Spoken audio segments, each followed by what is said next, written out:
Alright, I'm fairly certain the Claw in the Dark, which is the next plus quest from Metem in the Arcadian, is just level 100. It's going to give me access to the raid. Yeah, I don't have access to it yet, so I have to do this quest to at least get access to the raid. I just watched a video from, what was it, MTQ Capture, who I don't normally watch for these videos, but I have to say did a really good job of explaining everything. It's just you don't get to see the full fight like you did with Demon Slayer Gaming 1, but Demon Slayer Gaming 1 does not have a video for this fight as far as I could find, so unless he called it something else. But the fight is crazy. New mechanics that you have to kind of be aware of how they work, watch out for. If you do not watch the video for this fight and you go into it blind, you are going to be fucking over your party. But anyway, I think that, raid party, like 8-man. I think that the Claw in the Dark quest will just give me access, but we'll see. Here we go. You ready then? Excellent. Rest assured I will be here to guide you in the beginning. Quest accepted. I probably could have just... Oh, we have a cutscene. Okay. He gives a little... Hooray! Now, I shall introduce your first opponent. Pray look at the monitor. I turn to look at the big TV screen. And we see the pink jacketed Makote female. This here is Black Cat, feared as the Claw in the Dark. That's right, she's the one who took your measure earlier. While she's still a rookie herself, you'd be wise not to underestimate her. She has real talent and is expected to go far.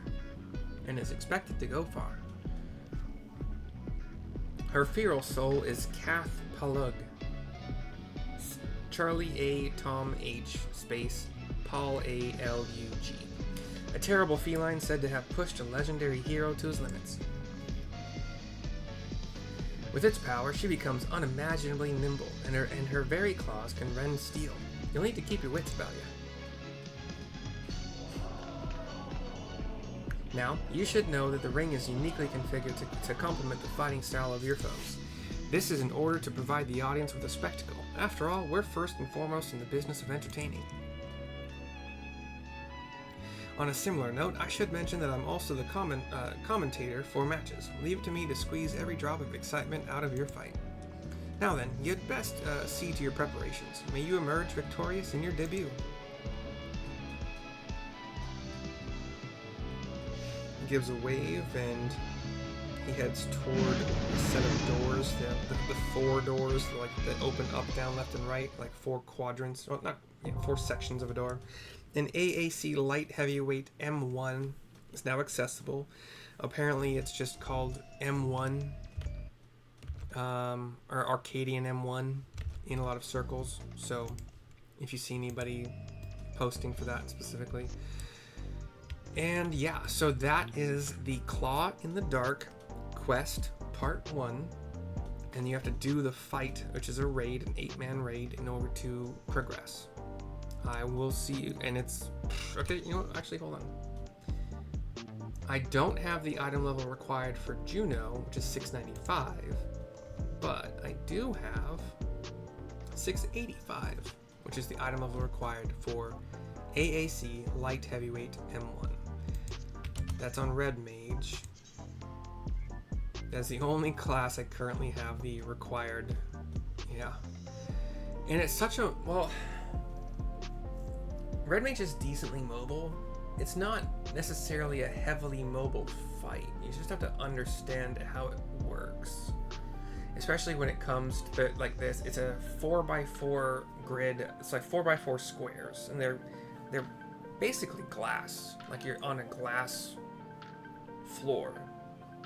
And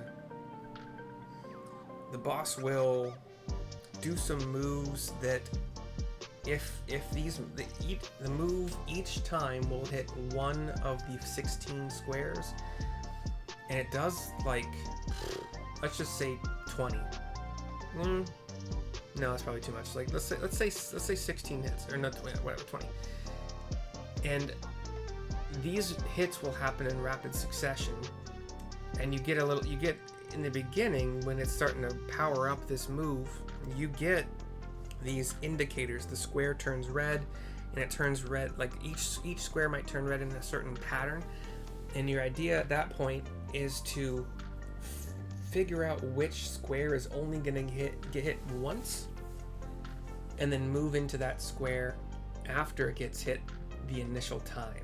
And apparently the 4 squares in the center, like at least one of them would be okay. Otherwise, if a square gets hit by 2 of these occurrences, it shatters and the floor drops out, and anybody who's on that square dies immediately. And then the shattered squares play a role later as well, when she can like uppercut you onto a square. So like you can actually position yourself to be uppercutted and flown up in an arc onto another square away from her, and you want to be punched onto a square that has not already had like it's completely unmolested, basically. It's not at all cracked. That's the idea for that part. And then she has other things you have to memorize the order of, and then she'll kind of dash and do, yeah, so looks like a crazy fun fight. I am able to do it. Red Mage, I have the knowledge of Red Mage in order to probably do an okay job of it. I really like to do these as part of like a free company raid, and like jump into Discord to chat about it beforehand. But I'm realizing I'm not even in my free company's Discord, and I think I got booted. I got booted from the other Discord I was in, which makes sense because they didn't invite me back, so why would I go back into it? Let's get in there. Actually, you guys probably shouldn't see this. You're not gonna go. Sorry, my bad. Whoops. Free company, not guild. Anyway, I think I'm done making videos for tonight. I might do one more that is trial by. No, that's for Stone, Sky, and Sea, which I have no idea what that is. But it belongs in a museum. Should give me a dungeon, so I'll probably do that in Tuliolol. Actually, yeah, let's just teleport to Tuliolol. That's it for this video. I will see you soon for the next one.